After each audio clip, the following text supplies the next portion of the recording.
$15 billion. That number alone can make the world sit up and listen.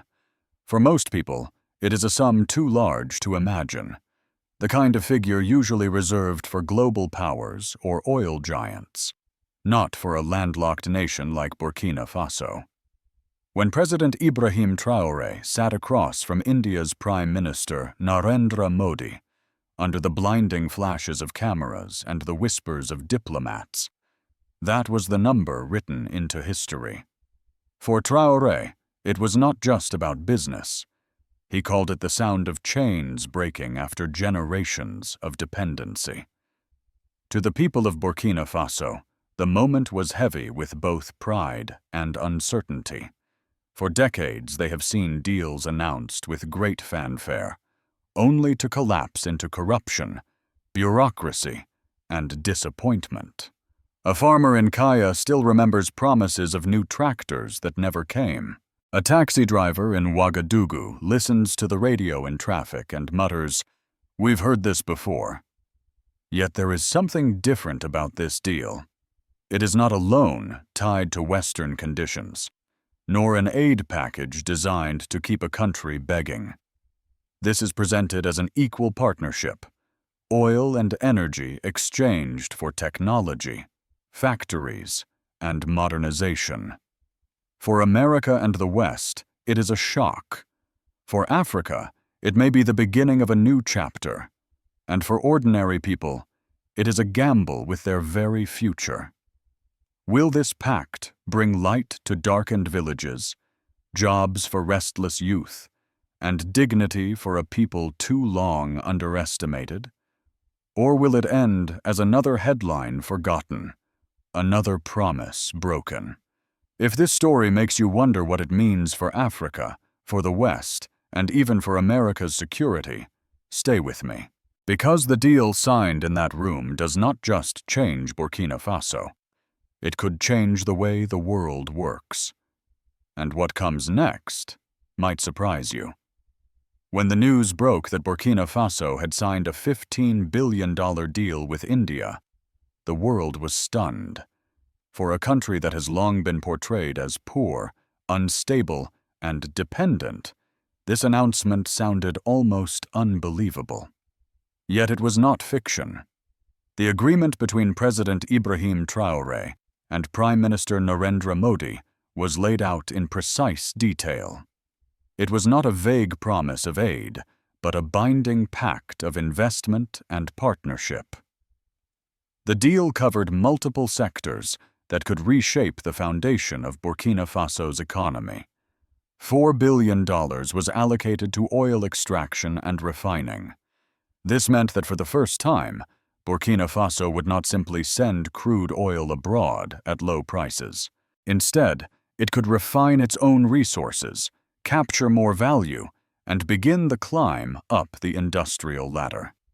$5 billion was directed into petrochemicals and energy infrastructure. That included pipelines, storage facilities, and processing plants that would not only meet India's growing demand, but also feed Burkina Faso's domestic industries. $3 billion was dedicated to steel and manufacturing. Factories would rise on Burkinabe soil, creating rails, machines, and buildings shaped by local labor. $2 billion was invested into defense technology, with the idea that sovereignty without security is an empty promise. Finally, $1 billion was set aside for agriculture, telecommunications, and training programs, because a strong nation is built not only on machines, but on fertile fields and educated minds. To put these numbers into perspective, Burkina Faso's entire GDP is just over $20 billion. That means this agreement represents nearly 70% of the nation's yearly output. For older Americans who remember the Marshall Plan after World War II, this deal is similar in scale. It is a shot of capital that could, if managed well, transform a struggling country into an emerging hub of industry and technology. For the people on the ground, The promises are both exciting and worrying. A farmer in the town of Kaya wonders if new investment in agriculture will finally bring him modern equipment. His ox-drawn plow has been the same for decades. With modern tractors, his yield could double or even triple. A student in Bobo Dioulasso dreams of working in one of the new factories. For her, it is a chance to become an engineer rather than leave home to search for work abroad. Yet for a taxi driver in Ouagadougou, the excitement is muted. He shakes his head as he listens to the announcement on his car radio. "We have heard this before," he says. He remembers deals with the West that promised new roads and electricity, but left little trace beyond press releases and ribbon-cutting ceremonies. The government insists this time is different. Traore calls it not aid, but investment, not dependency, but partnership. He presents it as a relationship of equals. India secures vital energy for its growing economy. Burkina Faso secures factories, power grids, and training for its youth. Both sides expect profit, and both sides take risks. But beneath the optimism, questions remain. Who will truly benefit? Will the profits stay in Burkina Faso, or will they flow back overseas? Will the technology transfer be real, with local workers trained to manage and innovate? Or will it remain ink on paper while foreign managers run the show? These are not abstract concerns. In markets across Ouagadougou, women bargain for millet and onions, and men unload sacks of produce from trucks. They ask the same question: will this change my life? If electricity flows into their homes, if their children find work in new factories, if schools prepare them for jobs of the future, then the Pact will become more than words. But if corruption drains the money, if factories are controlled from abroad, if the people see no change, then it will be remembered as another betrayal. The West is watching closely. So are Burkina Faso's neighbors. Some fear this deal will ignite a chain reaction across Africa, encouraging others to break away from Western aid and strike their own bargains. Others doubt Burkina Faso's capacity to handle such an enormous responsibility, and still others quietly admit they are impressed by Traoré's boldness. This is the moment when hope collides with history. On one side lies the dream of a modern Burkina Faso with thriving industries and empowered citizens. On the other lies the memory of countless broken promises that litter Africa's past. The stakes could not be higher. Cliffhanger. But is this truly the beginning of a new era, or simply another gamble waiting to unravel under the weight of corruption and foreign influence? The answer will shape not only Burkina Faso, but the entire continent. The moment that sent shockwaves through global headlines came when Ibrahim Traoré declared that the West was trembling. It was not simply the act of signing a document with India's Prime Minister. It was the symbolism behind it. For decades, Burkina Faso had been described as weak, dependent, and too small to matter. Now its young leader was saying in front of the world that his country would no longer kneel. It would stand. To his supporters, that statement was electrifying. To his critics, it was reckless. Inside Burkina Faso, the reactions were mixed but intense. For many of the youth who have long struggled with unemployment, this deal carried a spark of hope. They imagined factories rising in Bobo Dioulasso and Ouagadougou, where they could finally put their education to use. Some pictured themselves wearing hard hats, welding steel beams, or programming new communication systems. For them, Traoré's bold words were more than rhetoric. They were the promise of a future where opportunity did not mean leaving their homeland, but building within it. Yet older generations carried scars of disappointment. A retired teacher in Koudougou recalled how foreign aid projects once promised to transform local schools, but delivered little beyond a few books and broken chairs. He worried that despite the passionate speeches, this too could end in disillusionment. Farmers in rural villages voiced similar doubts.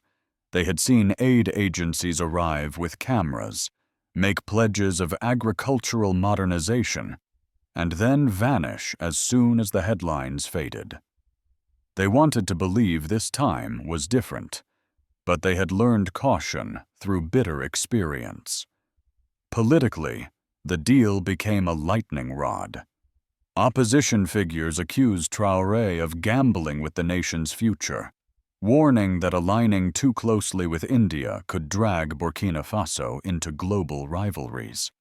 Some whispered about China's reaction, others about Western retaliation. Government officials, on the other hand, hailed the agreement as the boldest move in the country's history. They echoed Traoré's words, calling it a declaration of sovereignty that the West had never expected. The international response only heightened the drama. In Paris, analysts expressed concern that the influence of France in its former colonies was slipping away. In Washington, officials questioned whether Burkina Faso's step toward non-dollar trade could weaken America's financial leverage in Africa. European think tanks warned that if this model succeeded, it could inspire a wave of independence across the continent.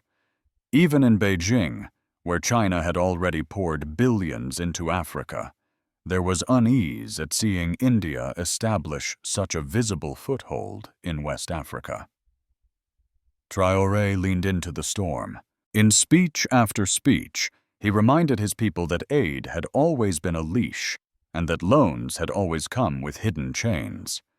He framed the agreement as a partnership of equals, one that could finally give his country dignity. His words carried the rhythm of a preacher and the defiance of a soldier. He told stories of miners digging under foreign flags and children studying by candlelight to remind listeners that this was about more than numbers. It was about identity, sovereignty, and pride. On the streets of Ouagadougou, people debated in crowded markets and cafes. Some saw Traoré as a hero who had broken the mold of dependency. Others feared he was leading them into dangerous waters.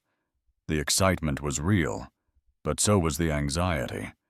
Could such a small, fragile country really handle a deal of this magnitude? The air was thick with emotion. For some, there was joy in seeing their leader confront the West with such confidence. For others, there was worry that bold words might provoke consequences that Burkina Faso could not withstand. The country seemed caught between hope and fear, pride and doubt, faith and caution. Cliffhanger. The world's gaze was now fixed on Burkina Faso, and the stakes had never been higher. But could the promises of factories, power grids, and training centers truly reach the homes of ordinary citizens? Or would the benefits be swallowed by corruption and foreign control? That question lingered in every household, and it is the answer that will determine the nation's fate. The consequences of this pact reach far beyond the conference table where it was signed. In villages where families gather around dim lanterns, the thought of electricity flowing from new power plants is almost unimaginable. If the promises hold, the deal could mean that for the first time, homes in rural Burkina Faso are lit not by candles, but by steady electric bulbs. Children could study at night, farmers could use irrigation pumps, and families could refrigerate food. For ordinary citizens, that would be nothing short of a revolution. Employment is another frontier where the agreement could change lives. Thousands of jobs are expected to emerge in steel plants, petrochemical factories, and energy infrastructure projects. A young welder in Ouagadougou, who has scraped by on small contracts, now dreams of a stable salary. A recent graduate in Bobo Dioulasso hopes to be trained by Indian engineers and use those skills to build communication systems for her own country. These personal stories highlight how the Pact could transform not just the economy, but also the identity of a nation long dismissed as dependent. Politically, the stakes are equally high. By partnering with India in such a visible and ambitious way, Burkina Faso is sending a message to its own citizens and to the world. The message is that it will no longer bow to the West's system of aid and loans that often kept countries in permanent debt. This declaration of sovereignty strengthens national pride, but also raises the risk of confrontation. Western powers may respond with pressure, sanctions, or attempts to discredit the leadership. Internally, the opposition is already seizing the moment to question Traoré's judgment, warning that the nation could be entangled in external rivalries, or that the profits might vanish into corruption. The political climate inside Burkina Faso is therefore fragile. Supporters of the government hail the Pact as proof that their country can stand tall and negotiate as an equal. Critics see it as a dangerous gamble. This tension could either energize the population to demand transparency and accountability, or deepen divisions that weaken the government's ability to deliver on its promises. The risk of corruption looms large.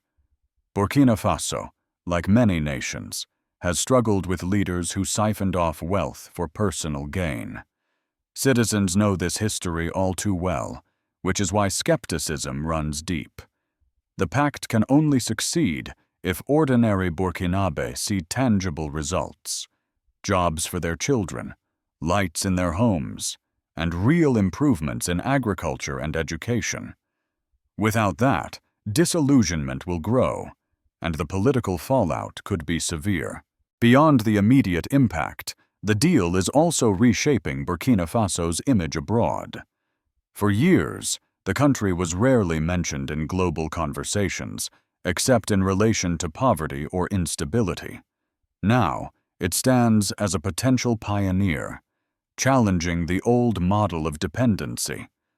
Other African nations are watching closely. If Burkina Faso can turn this pact into visible progress, it could inspire a wave of similar agreements across the continent. If it fails, however, it will reinforce the narrative that African nations cannot manage their own development. For American viewers, this is where the stakes become clear. A more independent Africa changes global politics in ways that directly affect the United States. The dollar's dominance, access to resources, and the balance of power in the Sahel region are all in question. A stable and rising Burkina Faso might become a partner in security and trade, but a failed experiment could create instability that fuels extremism and migration pressures. In short, this is not only about oil and money. It is about whether Burkina Faso can overcome the ghosts of its past to claim a new future. The people are waiting. Some are hopeful, others are doubtful, but all know that history is unfolding in front of them. Cliffhanger. The question now is how the wider world, especially the United States and its allies, will respond to this bold gamble. Will they accept Burkina Faso's new path, or will they seek to challenge it? The answer could redefine not only Burkina Faso's destiny, but also the future of Africa's place in the global order. Across the Atlantic, policymakers in Washington reacted with unease. For decades, American influence in Africa has relied on two levers: financial systems dominated by the dollar, and security arrangements that kept governments dependent on outside support. The Burkina Faso-India Pact strikes at both. If oil and technology begin flowing outside of Western financial channels, it raises the possibility of a parallel system where the dollar no longer sets the rules. For older Americans who remember the Cold War, the concern feels familiar. Just as rival blocs once competed for influence in Europe and Asia, a new competition may now be emerging in Africa. In Europe, the anxiety is even sharper. France, in particular, has long seen West Africa as part of its sphere of influence. The use of the CFA franc, tied directly to Paris, has been a reminder of colonial-era control that still lingers. To see Burkina Faso openly explore transactions outside that framework is deeply unsettling for French policymakers. Analysts warn that if this experiment works, other former colonies could follow, undermining decades of carefully maintained economic ties. China, meanwhile, watches with mixed feelings. Beijing has invested heavily across Africa, building infrastructure and securing resources. But its model has often been criticized as a debt trap, leaving countries heavily dependent on Chinese loans. India's approach looks different. It emphasizes direct investment, technology transfer, and shared profit. If successful, it could offer an attractive alternative for African governments and weaken China's position on the continent. Within Africa, the symbolic power of the pact is already spreading. Leaders in Ghana, Senegal, and Mali are discussing whether similar deals could be struck with non-Western partners. Ordinary citizens across the continent are following the story, debating whether Burkina Faso's bold move is an act of courage or a dangerous risk. If it succeeds, it could inspire a wave of independence and self-determination. If it fails, it will be used as evidence by skeptics that Africa is not ready to chart its own course. Cliffhanger. The question hanging over all of this is simple, yet profound. Is this pact the first step toward a new balance of power?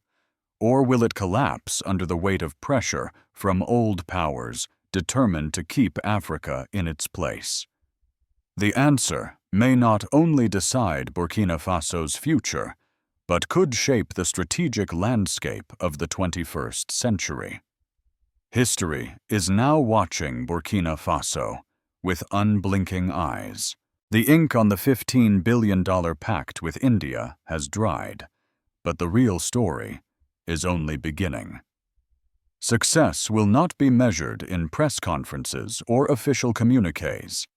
It will be measured in villages where electric lights replace candles, in classrooms where students learn skills for the future, and in factories where men and women earn steady wages. If these promises become reality, the pact could transform not only Burkina Faso, but Africa as a whole. Yet the risks are just as great as the opportunities. Corruption could siphon off funds, foreign managers could dominate the industries, and political infighting could derail the projects. If that happens, the failure will not just belong to Burkina Faso. It will be used as evidence by critics who say Africa cannot govern itself, that independence is only an illusion. The stakes are continental. One success could light a fire of sovereignty across Africa. One failure could darken the hopes of an entire generation. For the United States, this is more than a distant story. A new financial path that bypasses the dollar challenge's American influence. A more independent Africa could mean new partners in trade and security, but it could also mean greater instability if the experiment fails. In a world already shaken by conflict and rivalry, the future of a small, landlocked country in West Africa may seem minor. In reality, it could become a turning point in the balance of global power. So we are left with the most important question of all. Is Ibrahim Traoré truly Africa's bold hope, or is he leading his nation into risks too great to bear? The answer will not come from his speeches or from headlines in Washington and Paris. It will come from the lived experiences of farmers, welders, students, and families who must decide if this pact has changed their lives. If this story has touched your heart, share your thoughts. Do you believe dignity and sovereignty are worth the risk? This is not only Africa's test. It is a reminder that everywhere in the world, ordinary people long for freedom and justice. As people of faith know, chains are not meant to bind us forever. We are called to walk free, to build, and to hope. May God bless Africa. May God bless all who struggle for dignity. And may we never forget that history's pen is still in our hands.